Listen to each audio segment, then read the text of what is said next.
Sebetulnya membangun firma hukum itu gampang. Yang penting itu komitmen diri pribadi untuk tetap menjadi profesional advokat. Welcome to Diksi, diskusi bawa inspirasi.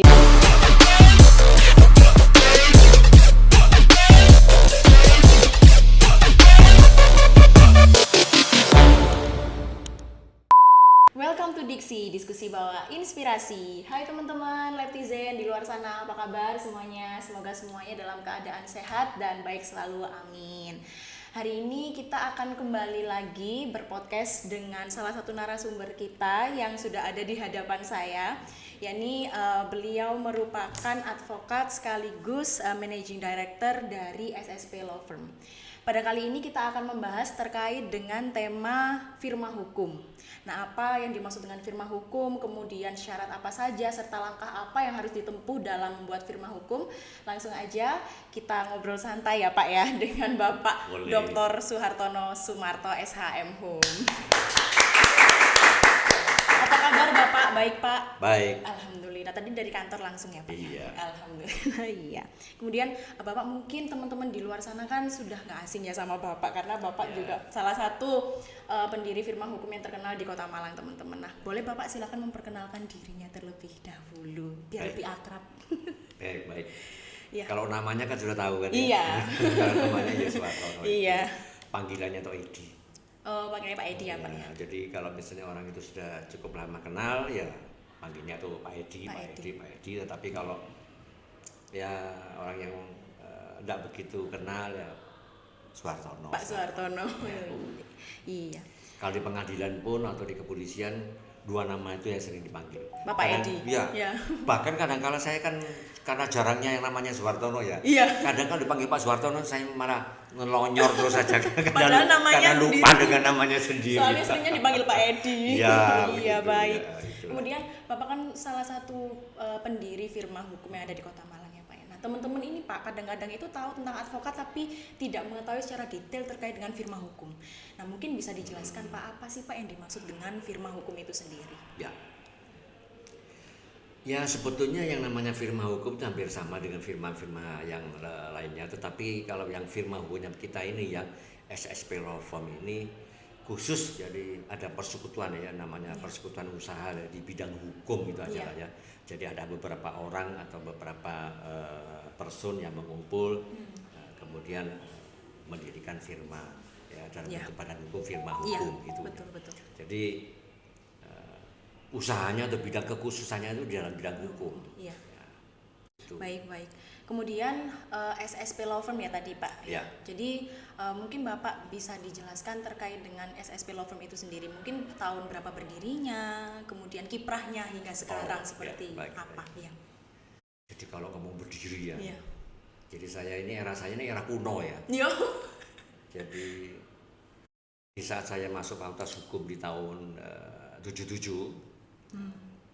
Di situ sebelum lulus di era zaman saya, sebelum lulus itu sudah bisa menjadi pengacara. Oh, nggak harus sarjana hukum ya Pak? Tidak harus sarjana hukum, belum lulus pun sudah bisa jadi pengacara. Jadi saya dulu berawal dengan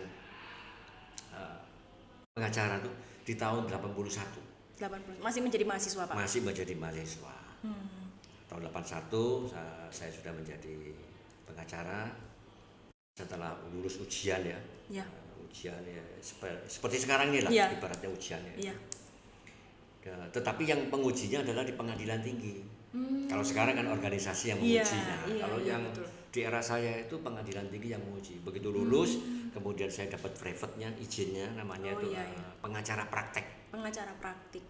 Nah, prakteknya tuh bisa di lokal-lokal aja, di pengadilan lokal di Malang, pengadilan di wilayah Jawa Timur. Nah, lucunya kalau mau ke Jawa Tengah ya harus kulo nuwun ke pengadilan tinggi Jawa Tengah. Itu era zaman dulu. Seperti itu ya Pak ya? Seperti itu. Kemudian dengan berjalannya waktu saya lulus dari sarjana hukum di tahun 82. Nah, memang cita-cita saya ini kan kepingin menjadi seorang advokat. Ini masih status pengacara praktek. Saya kejar yang namanya status profesi advokat. Saya magang di mana-mana, beberapa kali saya tuh magang dalam arti ya juga kalau orang Jawa ngomong itu ngernet ya. Jadi saya itu ikut si A, ikut si B Oh ya. iya Pak. Jadi di banyak tempat di ya, Pak. banyak tempat ya supaya lebih banyak ilmu ya. Nah, dari banyak pengalaman itu saya meminta referensi. Bahwa saya sudah menangani perkara di tempat ini. Kemudian saya minta tanda tangan dari ketua pengadilan negeri setempat bahwa perkara yang saya tangani sudah sekian banyak. Karena juga banyak di banyak tempat ya Pak ya. Baik perkara perdata maupun perkara pidana. Saya ajukan itu ke Mahkamah Agung. Iya. Supaya saya bisa diangkat sebagai advokat. Dilarang ya. Tidak terkabul. Oh, masih belum rezeki Pak ya, belum rezeki. Padahal saya sudah lulus sarjana hukum. Di tahun 82 ya Pak ya. 83 saya ajukan lagi. Dibalas surat cinta oleh Mahkamah Agung.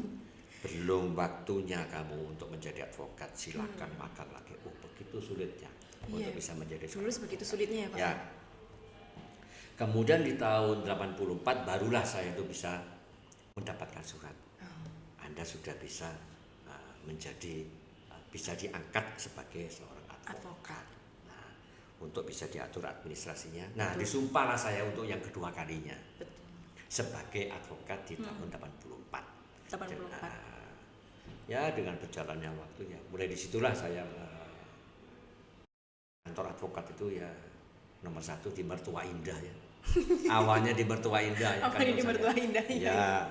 Aku enggak punya rumah, enggak punya apa-apa Iya, Pak. Betul. di situ aja. Yang penting kantornya bisa berjalan. Iya. Kemudian saya pernah juga melanglang buana di Madiun. Ya, saya mencoba juga pada Dunasib di sana. Kalau di era saya itu advokat kan masih sedikit. Iya, masih sedikit. Ya, di organisasi saya juga berusaha untuk bisa ikut campur di organisasi ya. Sehingga banyak teman-teman atau instansi-instansi dari kepolisian maupun dari pengadilan sudah banyak mengenal saya. Iya. Nah, dengan berjalannya waktu, akhirnya saya juga bisa membuka kantor sendiri itu di Jalan Tidar Sakti. Sampai sekarang ya Pak? Nah, sampai sekarang saya mendirikannya itu di tahun 90. Itu di kantor saya di Tidar Sakti. Sudah kantor sendiri, sudah bukan Mertua Indah lagi sudah. Sudah milik pribadi. Iya. Nah, ya dari situ kemudian dengan berkembangnya waktu, saya melihat bahwa perkembangan seorang advokat itu saya tidak bisa sendiri. Iya. Dengan makin berkembang, saya perlu teman-teman yang sehati dengan saya. Iya. Ya, kini saya juga ada beberapa teman, ya, silih berganti. Memang itu luar biasa untuk berkomitmen bergabung menjadi satu. Tapi dengan tekad bulat saya pada tahun 2000 sekitar tahun 2013-2014 saya dirikanlah bentuk firma hukum. Kemudian saya kenallah dengan rekan-rekan saya. Sekarang sudah jumlahnya advokatnya sudah 5 orang ya.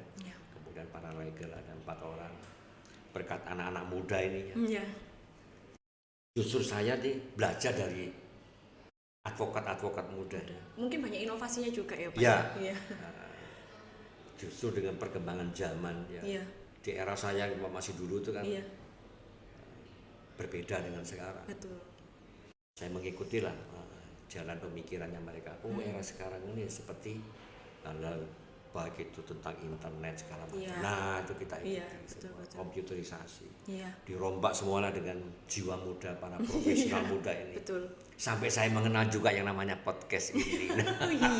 Podcast di Diksi ini ya Pak ya. Walaupun saya sudah 20 tahun ada di UMM ya, memberikan materi. Nah, namun baru kali ini berjumpa sama teman-teman yang ada di podcast. Di podcast ya.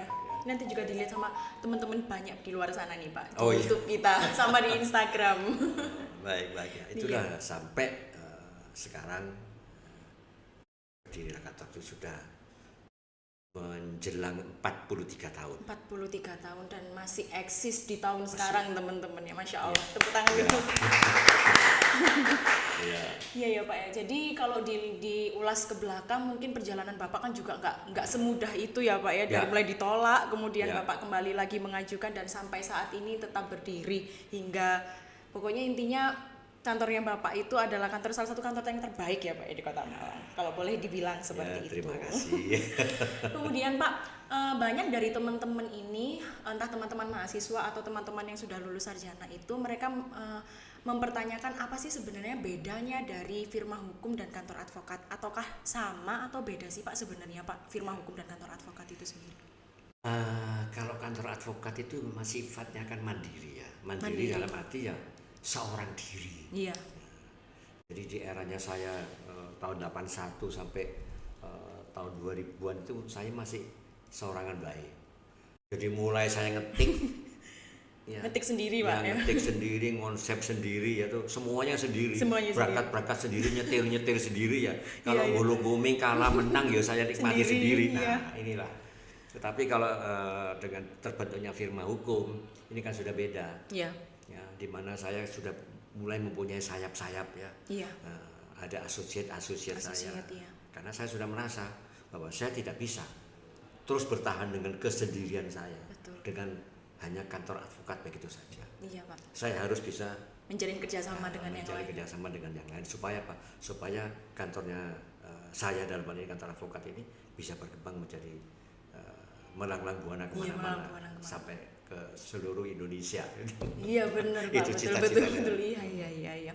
Kemudian Pak, apakah ada hal-hal yang perlu disiapkan gitu Pak oleh seorang advokat apabila mereka ingin membangun suatu firma hukum, apa saja yang harus mereka lakukan gitu Pak? Sebetulnya membangun firma hukum itu gampang. Yang penting itu komitmen diri pribadi untuk tetap menjadi profesional advokat. Kalau mau mendirikan firma hukum cuma hanya datang ke kantor notaris, kita membuat akte, Iya. siapa saja yang kira-kiranya menjadi partnernya kita.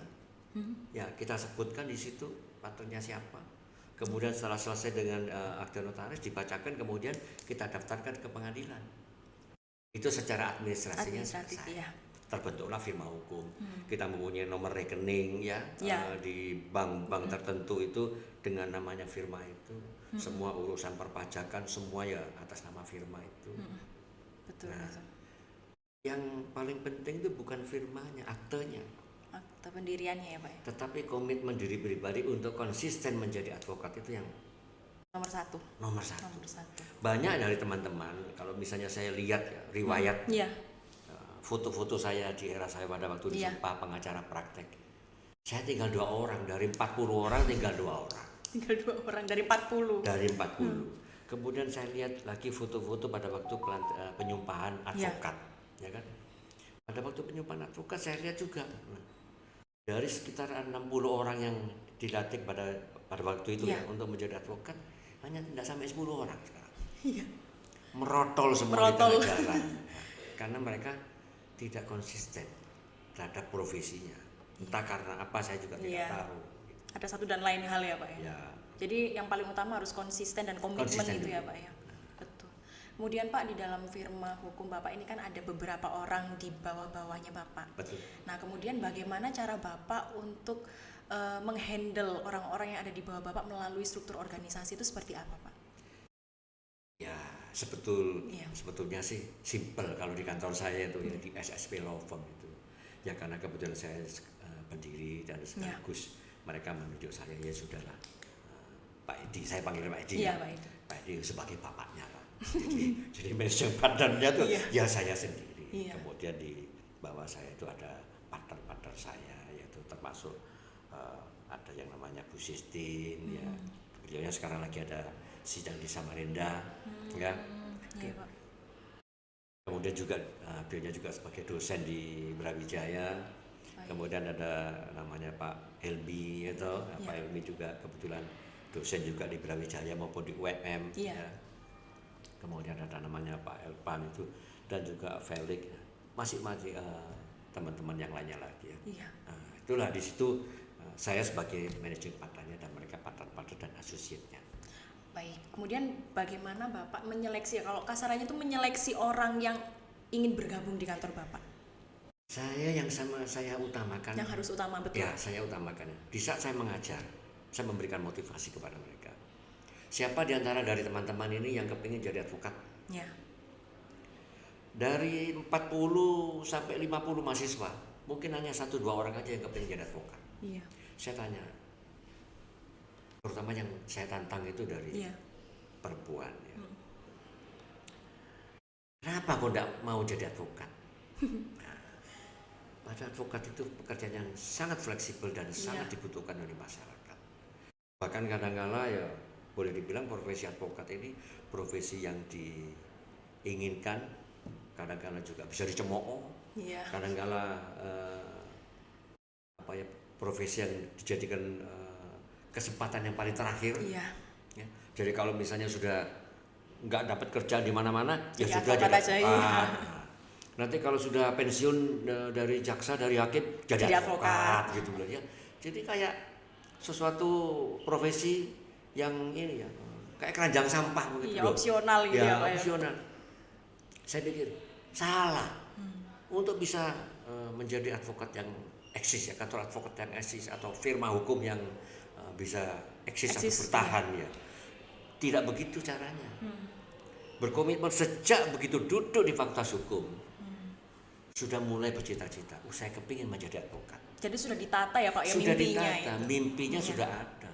Kalau saya tanya loh, teman-teman inginnya jadi apa? Belum tahu loh. Gimana? Kamu masuk fakultas hukum masih belum tahu. Belum tahu jadi apa. Jadi apa? Jangan. Iya. Bercita-citalah, terutama yang sudah semester 5, semester 6 sudah harus bercita-cita. Betul. Kepingin jadi notaris, bagaimana tentang notaris itu? Harus tahu kamu. Kepingin jadi advokat, harus tahu. Kenapa kok jadi hakim? Ya enak. ASN. ASN ya. Nah, ini jadi profesional masih belum bisa terbentuk sejak dari muda.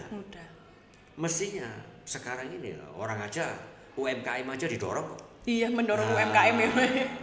Jangan semua mengandalkan untuk menjadi pegawai negeri, ASN apa segala, jangan. Kita bersaing secara profesional. Betul. Nah, dari situlah syarat saya untuk bisa menerima komitmennya dulu. Kamu pengen jadi apa? Oh, saya kepingin jadi notaris. Ngapain kamu magang di sini? Iya. Pengen magang, kepingin masuk di kantor saya, tidak perlu. Iya. Yang kepingin jadi advokat, mendidik orang lebih gampang mendidik orang yang semangat daripada orang yang pintar tetapi tidak punya satu tujuan.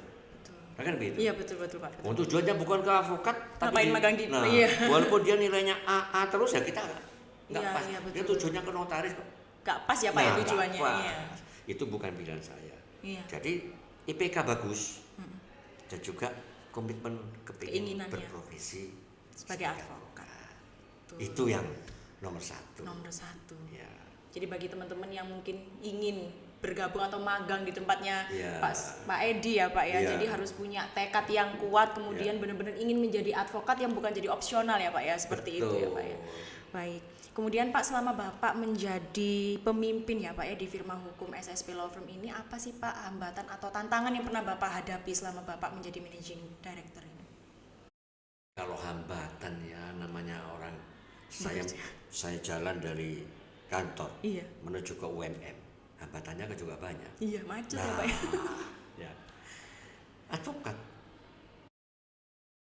mulai tahun 81 sampai saat ini saya bisa bertahan. Hambatannya ada, ya banyak Pak ya. Tetapi karena saya tetap berkomitmen, hambatan itu masih bisa terlewati. Saya juga masih tetap bisa bersaing. Itu teguh hati ya Pak ya. Nah, karena apa? Saya tetap berkomitmen, saya harus. Iya, betul. Ya. Kantor saya masih tetap harus bisa berdiri. Walaupun berandai-andai saya sudah tidak ada, saya bisa mewariskan kantor ini kepada seseorang yang mau menggantikan saya. Jadi ada legasinya gitu ya Pak. Betul. Jadi tantangannya itu. Mungkin kan ada ya Pak ya, jadi ada mungkin advokat yang memiliki firma hukum kemudian kena masalah sedikit, goyah, kemudian stop di situ. Apakah Bapak pernah Pak terkena masalah yang mungkin itu sangat parah sekali, yang kemudian Bapak rasanya itu aduh kayaknya nggak bisa bangkit ini. Terus bagaimana cara Bapak mengantisipasi hal tersebut? Ya. Ini betul-betul. Ini saya waktunya berapa lama nih? Terserah Pak, aman aja. sharing. Itu betul. Jadi sebagai seorang advokat itu bukan tanpa resiko. Iya. Ya. Sebagai seorang advokat, profesi advokat itu banyak resiko. Iya. Nah, apakah saya pernah kena suatu resiko? Pernah. Saya di saat menangani suatu kasus. Ya. Nah, kebetulan saya lihat dari data-datanya itu kasusnya bagus, kemudian barang bukti itu ada di tempat saya, Ya. karena saya akan mengajukan proses di persidangan melalui gugatan perdata. Ya. Saya ajukanlah gugatan perdata. Di saat gugatan perdata itu berjalan, lawan main dengan cara yang berbeda. Dia melaporkan secara pidana, Ya. ya, melaporkan secara pidana klien saya, bukan Ya. saya. Ya. Ya. Saya pada waktu itu ditanya, ini proses perkara perdata masih berjalan. Ya. Bapak Suhartono sebagai kuasanya si A. Oh iya. Apa betul barang buktinya berupa ini, Iya. termasuk salah satunya itu sertifikat ada di kantor Bapak? Oh iya. Tolong serahkan. Loh, ini kan punya klien saya dapatnya dari klien saya Iya. ngomong begitu. Iya. Ini ada surat penyitaan. Ini polisi yang Iya. menyitaan. Ini ada surat penyitaannya. Loh, surat penyitaannya itu kan karena ini kebetulan saya waktu itu dipanggil di kepolisian itu di Surabaya. Loh, saya minta supaya surat ini jangan dikeluarkan di Surabaya. Kantor saya di Malang. Begitu di Malang saya diminta lagi. Ini gimana ini? Saya ngomong tergantung sama klien saya. Iya. Nah, polisi merasa terombang-ambing, disitulah saya dijadikan tersangka, katanya saya menada barang bukti. Itulah tantangan saya yang paling berat pada waktu itu. Nah, hal apa yang membuat saya itu tetap bertahan? Saya kepingin membela klien saya. Klien saya ditahan. Waktu itu klien saya ditahan. Iya. Tantangan yang berat apa? Kalau dulu kan belum ada ini ya, televisi itu kan masih jarang ya. Jarang. Adanya koran, jadi namanya saya menjadi terkenal.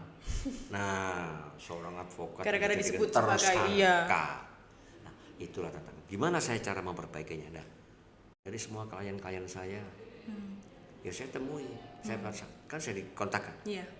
Artono, ini kok ada kasus ini bagaimana? Apa betul ini? Oh tidak, ceritanya begini. Justru karena kasus itu saya menjadi lebih eksis. Iya, ya, Pak. Karena apa? Karena kebetulan klien saya yang lain yang tidak kena kasus itu luar biasa kamu membela barang buktinya itu. Tapi resiko. Ya. Besar ya Pak Ya, resikonya. resikonya apa? Kita dipanggil bolak-balik sama pihak Kepolisian. Gara-garanya apa? Membela klien. Membela klien. Dan Itulah. disebut sebagai penada itu tadi ya Pak ya. Betul. Nyaris sih. Nyaris. Ya. Itu yang tantangan yang paling besar ya Pak ya selama Bapak. Tantangan paling di besar SSP sampai teman-teman dari Jakarta bentuk tim, kemudian tim pembuat undang-undang pada waktu itu tentang undang-undang advokat ya. Di mana seorang advokat di dalam menjalankan profesinya harus dilindungi. Pasal 16 Undang-Undang Nomor 18 tahun 2003 itu. Nah, di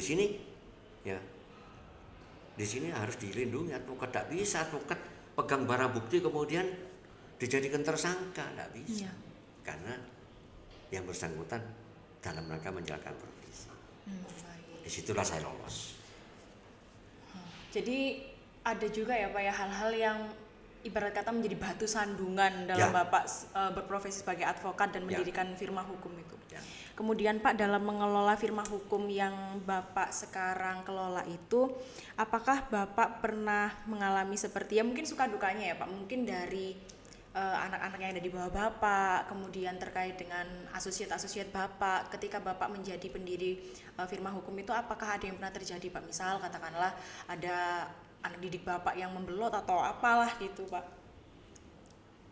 Ya cukup banyak ya. Cukup Jadi banyak. di SSP Law Firm itu atau namanya dulu kantor Suhartono ya, Dulu kantor namanya Suhartono, kantor advokat Suhartono dan rekan ya.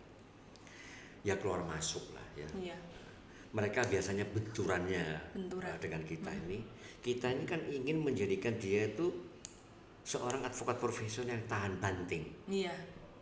Nah, benturannya di dalam proses saya mendidik itu. Istilahnya itu tidak ada jam kerja. Saya cuma memberikan suatu prinsip kepada mereka. Advokat itu banyak. Iya. Saingannya kamu itu banyak. Banyak. Ya. Kita memberikan servis itu kalau bisa. Di saat advokat lain masih tidur, saya sudah bangun. Sudah bangun. Di saat advokat lain itu sudah tidur istirahat, Iya. pulang kantor, Iya. saya bisa menerima tamu. Nah, kondisi yang seperti ini kadang-kala orang-orang atau anak-anak muda ini nggak tahan. Iya. Biasanya kan udah jam pulang kerja ini. Nah, gitu kan, ya. ASN jam 4 jam 5 Iya, pulang betul, bersih betul. sudah. Jam 8 sampai jam 4 pulang Nah, gitu ya Pak ya. kalau kita jam 10 jam 11 itu menerima klien itu sering. Iya. Bahkan menenangkan klien di saat klien itu posisinya lagi Down. down. Posisi paling rendah. Kita memberikan spot, kita Iya. berikan semangat. Iya. Nah, itu udah ada batas itu. Oh iya. Jadi mungkin benturannya itu adalah ya di mereka-mereka ini tidak memahami ya Pak ya, Iya. sebenarnya kurang memahami bahwa sebenarnya kan kita kan juga advokat itu kan banyak, cuman yang menjadi pembeda di SSP Law Firm itu ini Itu. gitu. Iya betul betul.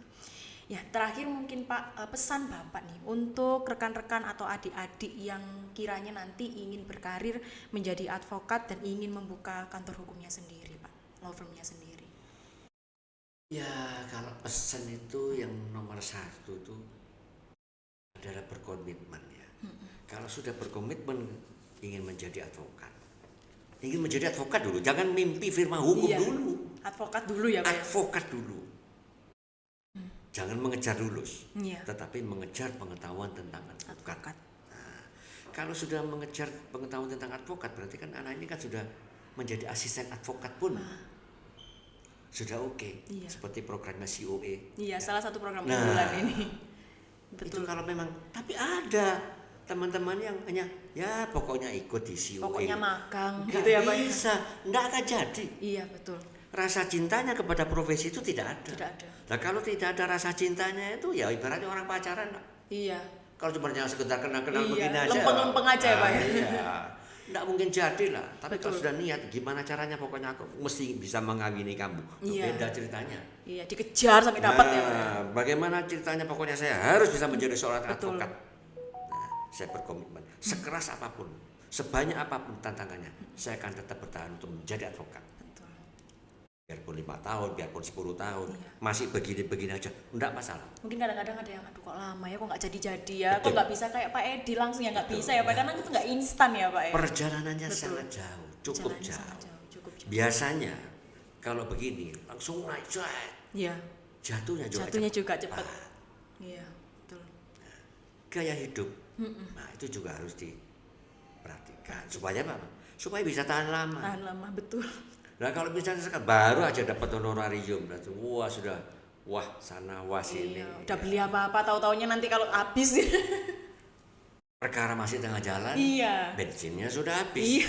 Tanggung jawab kita kepada klien belum tuntas, selesai. betul. Iya. Nah terpaksa perkara diselesaikan dengan terseok-seok. Iya. Akhirnya satu perkara kita tidak sukses, perkara yang berikutnya juga akan seperti itu. Nggak boleh gegabah juga ya Pak ya dalam Ya, mengambil suatu jadi keputusan. nomor satu itu cintailah profesinya kamu.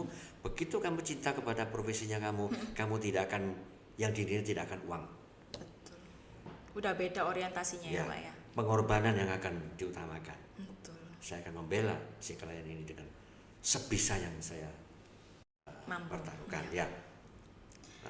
Baik Pak, ini jadi ada selain pertanyaan dari saya nih Pak, ada pertanyaan dari teman-teman di luar sana Pak yang penasaran terkait dengan pembahasan kita pada hari ini. Ya. Mungkin bisa ditampilkan, Min. Oke, di question box.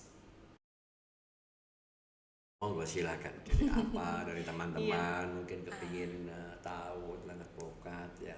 Oke, ini Pak, ada dari @lawaddicted01. Apakah di dalam suatu firma hukum membutuhkan legalitas dalam pendiriannya? Tadi sudah disampaikan ya, Pak. Bisa sudah. disampaikan ulang aja Pak. Sudah. Jadi harus datang ke notaris, Ya. kemudian mendirikan akta pendirian gitu ya Pak ya. Betul. Jadi harus ada dokumen legalitasnya. Ya betul. Kan kemudian begitu sudah ada dokumen secara legalitas sudah ada, berarti harus dengan pengaturan pajak segala macam itu juga Mengikuti ya Pak ya. atas nama firma. Iya. Jadi begitu. Kemudian yang kedua ada satu pertanyaan lagi dari Kalista Aurelia. Saya mahasiswa Fakultas Hukum di Kota Surabaya dan tertarik menjadi advokat setelah lulus. Yang ingin saya tanyakan adalah apakah di dalam firma hukum terdapat jenjang karir? Ya. Dengan sendirinya ya, tidak ada suatu pekerjaan atau tempat bekerja itu tidak ada jenjang karir. Kalau di tempat saya saya ini kan tidak mungkin pintar sendiri. Iya. Makin saya pintar sendiri, makin saya bebannya yang banyak. Sehingga saya tidak akan bisa, saya sebagai managing partner, saya tidak akan bisa berpikir untuk mengembangkan Iya. SSP Law Firm ini. Betul. Nah, terus bagaimana caranya? Ya caranya saya harus bisa meminterkan, Iya, meminterkan partner atau asosiat-asosiat saya. Sehingga yang saya dapatkan apa? Kalau nanti asosiat-asosiat saya ini sudah pintar, kita tinggal diskusi. Iya. Dengan adanya suatu persoalan ini, bagaimana keputusannya kalian? Bagaimana keputusannya kalian? Itu yang saya tanya. Karena kita sudah setara. Nah, mereka yang bekerja. Nah, Iya. saya tinggal mengambil suatu sikap keputusan. Iya. Nah, sehingga kalau ada pertanyaan, bagaimana dengan teman-teman yang memulai masuk kemudian adakah jenjang karir? Ada. Dari awalnya mungkin dari paralegal, kemudian menjadi asisten, ya kan? Kemudian lebih pandai lagi dia mempunyai keahlian di bidang masing-masing, misalnya entah itu bidang kepailitan atau bidang ya kita terus. Jadi dipeta-petakan seperti itu ya, Pak. Baik. Jadi mungkin seperti itu Bapak pembahasan kita pada hari ini. Teman-teman juga alhamdulillah telah selesai juga pembahasan kita di Bongkar Rahasia Sukses Bangun Firma Hukum dengan Bapak Edi, panggilan akrabnya. Jadi semoga kita bertemu lagi di next episode. Terima kasih Pak Edi sudah memberikan ilmu yang sangat bermanfaat untuk kita. Sampai berjumpa lagi. Bye Leptizen. Oke. Terima kasih semuanya.